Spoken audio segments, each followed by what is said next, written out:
But just as dinosaurs were beginning their ascent, a massive explosion in deep space would start a countdown to their demise. Two giant asteroids collided. The larger of the two was called Baptistina. We think it was probably on the order of about 170 kilometers across. And then something very large slammed into it, we think about 160 million years ago. The size of the impactor isn't quite known, but we think it might be on the order of about 60 kilometers or so.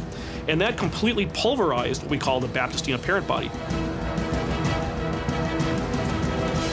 The impact between these two celestial missiles caused Baptistina to break up, shooting fragments out of orbit and into the solar system.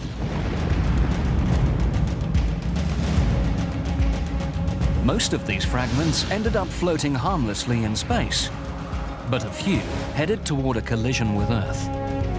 This massive asteroid strike would ultimately wipe out the dinosaurs for good.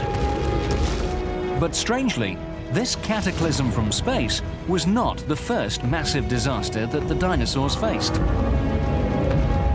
100 million years earlier, the dinosaurs suffered another, less complete extinction. This first extinction came towards the end of the Jurassic period. It's estimated that 25% of all life forms were wiped out.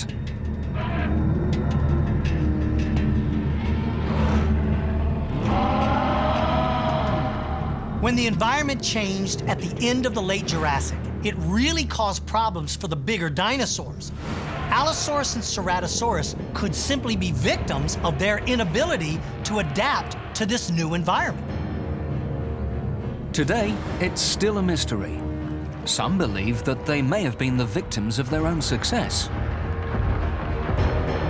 They seem to have been driven to extinction by their own success. That sounds strange, but once you think about it, a successful dinosaur is one that produces descendants. And in the next time period, the early Cretaceous, there are new allosaurs and new ceratosaurs in different parts of the world. More sophisticated descendants of each of these forms. Things that were too sophisticated for the original Ceratosaurus and the original Allosaurus to compete against. So as old-fashioned Ceratosaurus and old-fashioned Allosaurus themselves, they both disappeared. But in every major extinction, no matter how catastrophic, there are always some survivors.